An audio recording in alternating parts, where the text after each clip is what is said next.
The first time Evelyn Harper realized someone was trying to steal her life, she was standing in the middle of her own kitchen holding a spoon covered in cake batter and staring at a bank alert on her phone that said she had just wired $48,000 to an account in the Cayman Islands. She hadn't. The spoon slipped from her fingers and clattered against the granite countertop. The batter splattered like pale blood across the white marble. Evelyn was 71 years old, widowed for 6 years, and until that moment she had believed the worst thing that could still happen to her was dying alone in this big house overlooking the Sonoma vineyards. She had been wrong. The money was gone within minutes, irretrievable, the bank said, because the transfer had been authorized with her own password, her own security questions, her own voice on the verification call. The fraud department was flawless. The only thing that didn't belong was the fact that Evelyn had been home all morning, baking a lemon cake for the church auction, wearing flour-dusted slippers and humming along to Ella Fitzgerald. She called her nephew, Lucas, because he was the only family she had left who still answered the phone. Lucas was 42, charming in the careless way of men who had always been told they were handsome, and he worked in tech investing, which Evelyn understood to mean he bought and sold things he didn't fully comprehend for more money than anyone should be allowed to have. He arrived 2 hours later wearing sunglasses indoors and smelling faintly of expensive cologne and panic. "Jesus, Auntie V," he said, scrolling through the bank records on her laptop.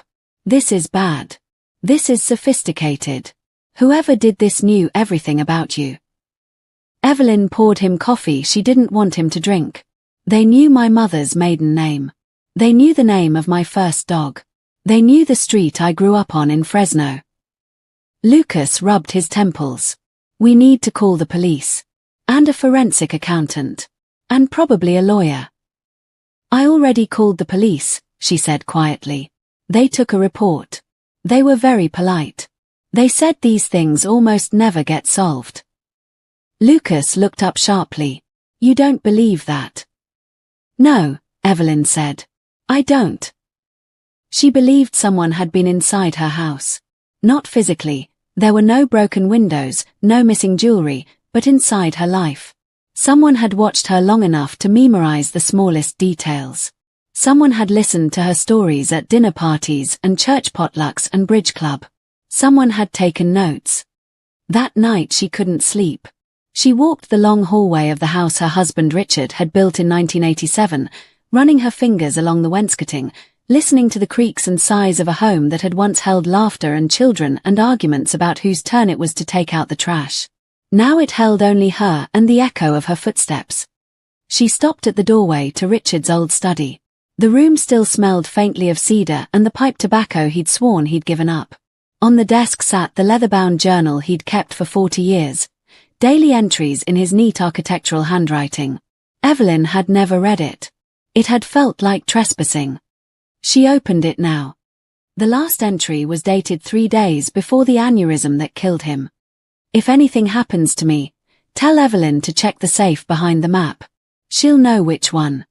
There was a safe behind the map of Tuscany in the study. Evelyn had forgotten it existed. Richard had installed it the year their daughter Claire died in a car accident in France. He had said, "Some things are too painful to look at every day, but too important to throw away." Inside were Claire's baby teeth, her high school diploma, the ultrasound photo from the pregnancy she'd lost at 20 weeks. And beneath those, a flash drive labeled simply, "Insurance." Evelyn's hands shook as she carried it to the computer. The drive contained a single video file. It was Richard, filmed on this very desk, looking thinner than she remembered, the cancer already eating him from the inside though no one knew it yet. He spoke directly to the camera. "If you're watching this, I'm gone, and something has gone wrong. I've been noticing things. Money moving in strange ways. Lucas asking questions he shouldn't know to ask. People coming around the vineyard who don't belong. I think someone is planning to take everything we built after I'm dead. Evelyn, you're stronger than all of them. Don't let them make you feel small. Use the accounts in the Caymans, the ones only you and I know about.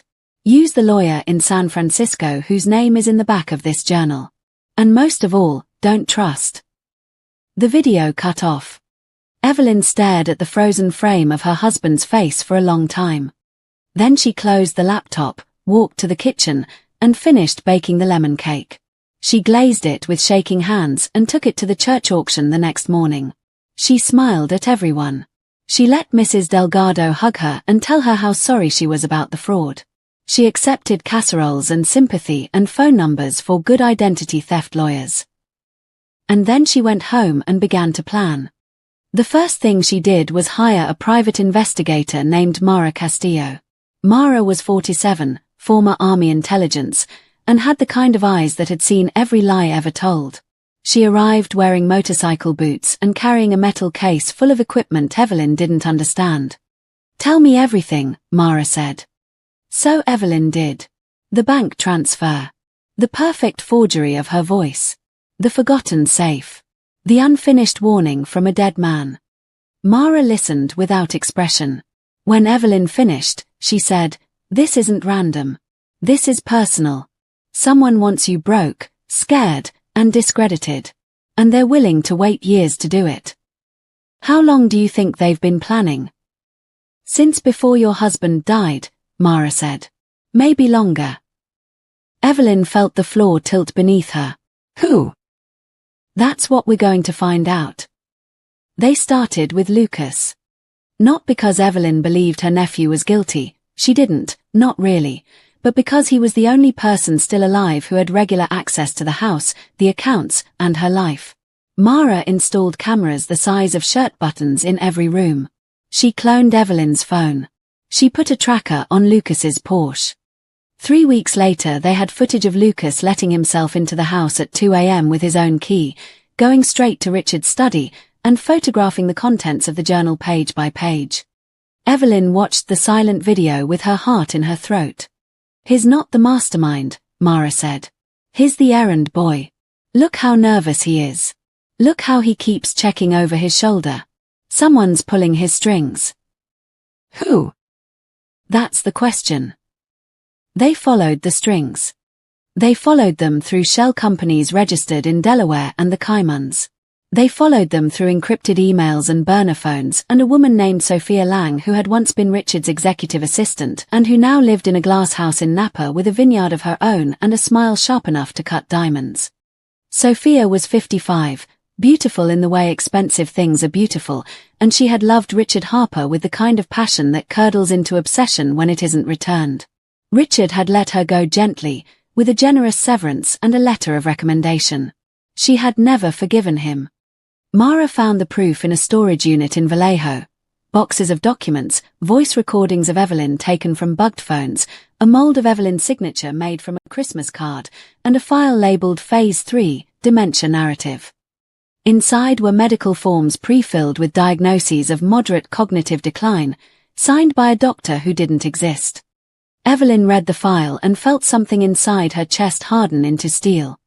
"She wants the vineyard," Evelyn said. "The house. Everything.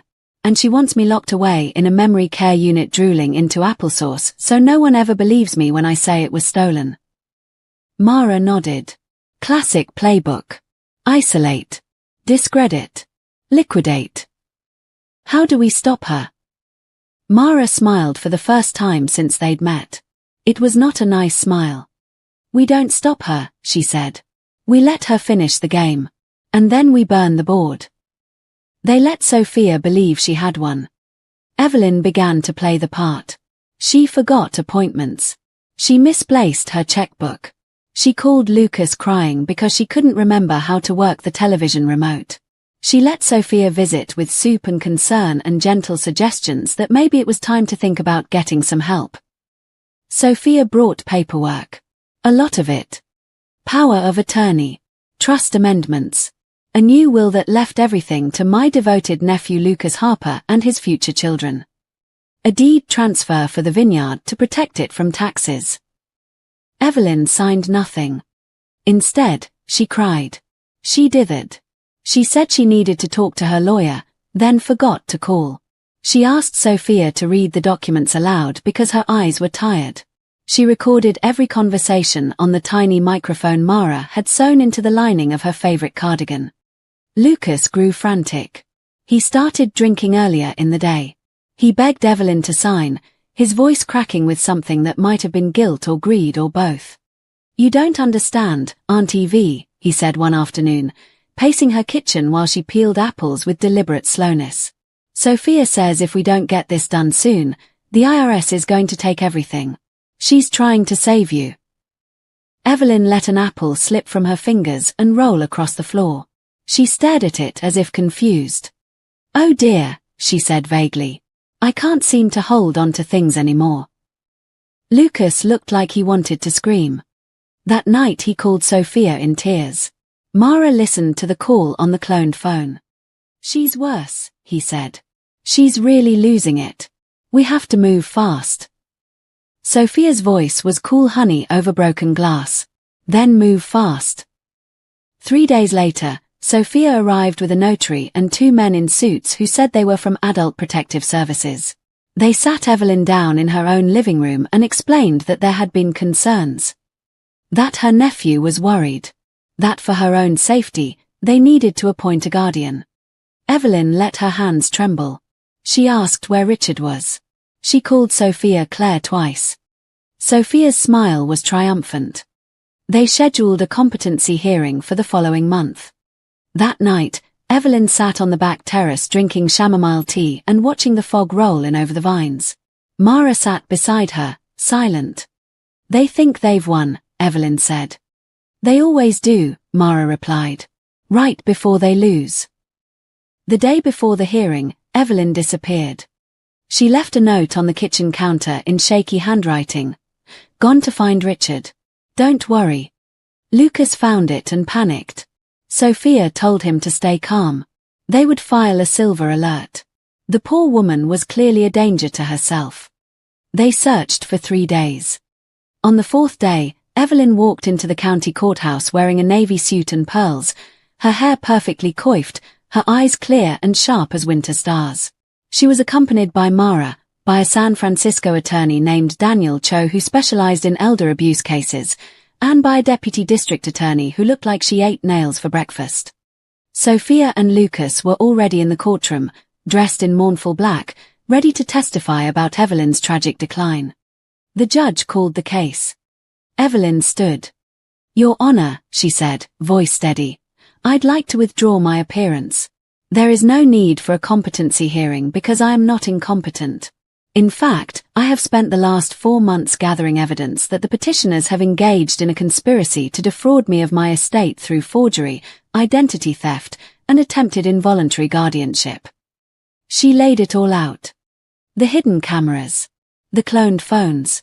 The storage unit full of fabricated medical records. The voice deepfake used to authorize the bank transfer. The paper trail of money that led from Sophia's vineyard straight to the Caimans and back again. Lucas broke first. He stood up in the courtroom and started crying, begging for a deal, offering to testify if they would please not send him to prison. Sophia held out longer. She denied everything with the serene arrogance of a woman who had never lost before. But when they played the recording of her telling Lucas to move fast, her face went white beneath the perfect makeup. The judge revoked the petition, referred the case to the DA for criminal prosecution, and issued a temporary restraining order on the spot. Sophia was arrested as she tried to leave the courthouse. Lucas was taken into custody sobbing. Evelyn did not smile. She simply gathered her purse, thanked the judge, and walked out into the bright California sunshine. 6 months later the vineyard was thriving. Evelyn had promoted her longtime foreman to general manager and taken a step back from day-to-day operations. She traveled some, Italy, Morocco, Japan, places she and Richard had always talked about but never made excuses not to visit. She sent postcards to Mara, who sent back photos of herself on a beach somewhere with a drink that had an umbrella in it. Lucas took a plea. 2 years probation and restitution. He sent a letter of apology that Evelyn read once and then burned in the fireplace without replying.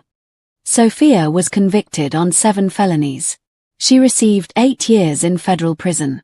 On the day she was sentenced, Evelyn sent a bottle of her best Pinot Noir to the prosecutor with a note that read, "To justice. May it age well." One spring evening, Evelyn sat on the same terrace where she and Mara had planned the counterattack. The vines were heavy with new grapes, the air sweet with jasmine. She poured 2 glasses of wine and set one at the empty chair beside her. "To you, Richard," she said to the sunset. "You were right. I was stronger than all of them." The second glass remained untouched, but the breeze moved it slightly, as if someone had lifted it in salute. Somewhere in the distance, a hawk circled over the valley, riding the warm updrafts, free and untouchable.